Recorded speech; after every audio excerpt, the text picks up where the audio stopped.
بسم اللہ الرحمن الرحیم۔ اللہم صلی علی محمد و علی آل محمد۔ بھنڈی کی سبزی کھانے سے شوگر کی مقدار نہیں بڑھتی۔ کالی مرچ پیٹ کے کیڑے ختم کر کے میٹابولزم کو تیز کرتی ہے۔ اگر ہاتھ جل جائے تو جلی ہوئی جگہ پر سرسوں کا تیل لگاؤ، چھالے نہیں بنیں گے۔ جن لوگوں کی نظر کمزور ہو وہ روزانہ چلتے پھرتے یا بصیرو پڑھ لیا کریں، خدا نے چاہا تو نظر کی کمزوری دور ہو جائے گی۔ تیزی سے روٹی کھانے والے لوگوں کے دل کی بیماریاں ہو جاتی ہیں۔ روزانہ ورزش اور شوگر جیسی بیماریوں سے بچ سکتے ہیں۔ جو کپ پانی پیتے ہیں ان کی امیونٹی قوت مدافعت بڑھتی رہتی ہے اور ہڈیاں مضبوط ہوتی ہیں۔ انرجی ڈرنکس کا زیادہ استعمال جوڑوں کو کمزور کر دیتا ہے۔ کم نیند لینے والے شخص کو شوگر کی بیماری لاحق ہو سکتی ہے۔ بار بار رونے سے دماغی کمزوری ہو سکتی ہے۔ چہرے پر خشکی آ جاتی ہے۔ بغض، رنج، غم بدن کو کمزور کر دیتے ہیں۔ کسی کو اس کی ذات، اس کی لباس کی وجہ سے حقیر نہ سمجھو، کیونکہ تمہیں دینے والا اور اسے دینے والا رب ایک ہی ہے۔ وہ عطا بھی کر سکتا ہے، وہ تم سے لے بھی سکتا ہے۔ ناظرین، جن مردوں کے سر کے بال کے پچھلے حصے جلدی گرنے لگ جاتے ہیں ان کی بینائی جلدی کمزور ہو جاتی ہے۔ آنکھوں کے گرد ہلکے پڑ جانا بڑھاپے کی نشانی ہوتی ہے۔ سر پر دانے نکل آئیں تو یہ دماغی کمزوری کی علامت ہوتی ہے۔ پاؤں پر سوجن آنا گردوں میں پتھری ہونے کی علامت ہے۔ آنکھوں کا رنگ پیلا پڑ جانا بیماری کی علامت ہے۔ یہ زندگی 2 دن کی ہے، ایک دن تمہارے حق میں اور دوسرا دن تمہارے خلاف۔ جس دن تمہارے حق میں ہو اس دن غرور نہ کرنا، جس دن تمہارے خلاف ہو اس دن صبر کرنا۔ ناظرین، اگر نیند کی گولیاں زیادہ کھاؤ گے تو ہارٹ اٹیک کا مسئلہ بھی ہو سکتا ہے۔ صرف نمک ہی ہارٹ اٹیک اور بلڈ پریشر کی وجہ نہیں ہوتا، بلکہ جو لوگ غذا میں زیادہ میٹھے کا استعمال کرتے ہیں ان کا بلڈ پریشر بھی بڑھ سکتا ہے۔ چہرے کی جھریاں ختم کرنے کے لیے نیم گرم دودھ میں انڈے کی زردی ڈال کر پی لیا کرو۔ انشاءاللہ چند دنوں میں چہرہ جوان نظر آنے لگ جائے گا۔ اگر آپ دبلے پن کا شکار ہیں اور وزن کو بڑھانا چاہتے ہیں تو آلو ابال کر کھایا کریں۔ اگر کوئی ہمیں اپنا بھول جائے تو ہمیں کیا کرنا چاہیے؟ کوئی اپنا ہو تو وہ کبھی بھولتا ہی نہیں ہے، اور جو بھول جائے وہ اپنا نہیں ہوتا۔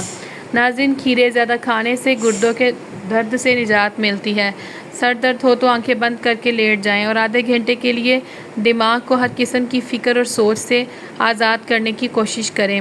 زیادہ غصہ ہے تو کچھ پڑھنا شروع کر دیں، پانی پی لیں یا غصہ کم ہو جائے گا۔ اگر آپ چینل پر نئے ہیں تو چینل کو سبسکرائب کرتے جائیں۔ ویڈیو پسند آئے تو اسے لائک ضرور کریں۔ مزید ویڈیوز کے لیے بیل نوٹیفیکیشن بٹن کو آن کر کے آل پہ کلک کر لیں۔ اگر ایڑیاں پھٹنا شروع ہو جائیں تو لیموں کا چھلکا پیس کر 1 چائے کا چمچ گلیسرین ہلکے گلاب میں ملا کر سونے سے پہلے وہ لگا لیں۔ پیٹ کی گیس، حساسیت سے فوراً نجات چاہتے ہو تو ادرک، پودینہ اور سونف کا قہوہ استعمال کرنے سے گیس، سر درد ٹھیک ہو جاتا ہے۔ ادرک، پودینے، سونف کا قہوہ بہترین دوا ہے۔ پیاز سے بلڈ پریشر کنٹرول رہتا ہے۔ پیاز سے کولیسٹرول قابو میں رہتا ہے۔ پیاز کا استعمال خون کو پتلا کرتا ہے۔ لہسن کو پیس کر لیموں میں ملا کر رات کو سوتے وقت سر پر ملنے سے اور صبح پھر اچھے شیمپو سے دھو لیں، جوئیں کا خاتمہ ہو جائے گا۔ ٹنڈے کی سبزی سرد ترین مزاج رکھتی ہے، جگر کو طاقت دیتی ہے۔ گرمی کا بخار دور کرنے کے لیے کدو کا ٹکڑا پاؤں اور ہاتھوں پر ملے تو بخار دور ہو جاتا ہے۔ کیلے کا استعمال ان بیماریوں میں بہت مفید ثابت ہوتا ہے۔ روٹی کے چھوٹے سے ٹکڑے کو لونگ کے تیل یا اجوائن کے تیل میں بھگو کر درد والے دانت کے اور اوپر اچھی طرح سے دبا دیں، درد میں جلدی سے افاقہ ہو جائے گا۔ چقندر کا استعمال مفید ثابت ہوتا ہے۔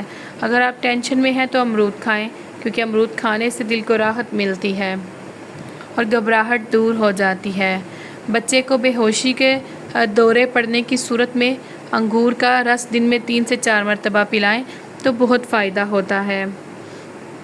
ہاتھوں کی سوزش میں مفید ہے، سینے کے جلن میں فائدہ مند ہے۔ انجیر کھانے سے حیض کے خون میں اضافہ ہوتا ہے۔ نیم گرم پانی معدے اور جگر کو صاف کرتا ہے اور سر کے درد کو ختم کرتا ہے۔ اگر ہاتھ جل جائے تو فوراً سرسوں کا تیل جلے ہوئے حصے پر لگا لیں، چھالے نہیں پڑیں گے۔ کھانے سے قبل 1 سیب کھا لیا کریں، دماغی کمزوری دور ہو جاتی ہے اور یادداشت تیز ہو جاتی ہے۔ پانی میں ہلدی شامل کر کے پی لینے سے پیٹ کی صفائی ہو جاتی ہے، جسم کی سوجن ختم ہو جاتی ہے۔ اس دنیا میں نرمی کا انتخاب کریں جہاں سختی کو طاقت سمجھا جاتا ہے۔ اپنے آپ کو تمام لوگوں سے بے نیاز رکھو اور اپنی ضروریات کو صرف اس ذات کے سامنے پیش کرو جس کے نزدیک کوئی بھی ضرورت بڑی نہیں ہوتی۔ زندگی میں ایک نہ ایک ہار ایسی ضرور ہوتی ہے جس کے بعد انسان کو کچھ بھی جیتنے کا دل نہیں کرتا۔ انسان کی سب سے بڑی محرومی یہ ہے کہ وہ اپنے خیر خواہ کو پہچان